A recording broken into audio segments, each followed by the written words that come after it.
Dok met wat praat, ek is by 'n funksie en 'n klomp vriende is by mekaar en daar word 'n persoon ingelei wat nie lekker kan sien nie. Hulle help hom, hulle sit hom by die stoel so naby my. Ek ken hierdie persoon al vir baie jare en ek kan nie glo dat sy gesondheid so agteruit gegaan het nie. En terwyl ek met hom gesels, sê hy vir my, ek kan nie meer sien nie. Ek sê my een oog het ek geen sig meer oor nie en die ander oog is maar iets so 5 of 6% sig. Ek kan nie meer rugby kyk nie, dit waarvoor ek lief was. Ek kan nie meer in die spieël kyk nie. Ek kan nie meer kyk hoe ek myself aantrek nie. Hy sê, ek trek aan, ek weet nie eens wat is die kleure en die klere wat ek aantrek nie. En ek besef die lewe kan nie lekker wees as jy nie meer kan sien wat rondom jou aangaan nie. Jy sien in die geestelike realm is dit so, ons sien nie meer wat Jesus vir ons doen. Hierdie ou moet gehelp word.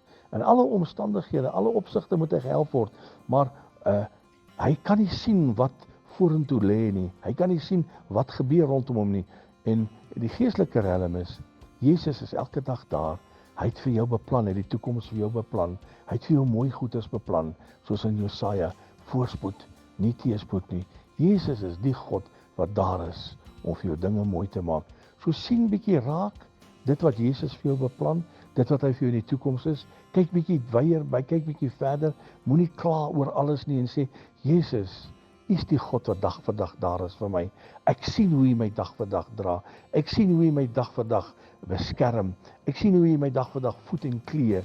Dankie dat U daar is vir my. Ek sien, Vader, ek sien U grootheid en ek is so dankbaar dat ek nie afhanklik is van mense om te kan sien dit wat U vir my doen nie. Dankie, Vader, dat ek kan sien dit wat U vir my beteken. Herlewingsgroete.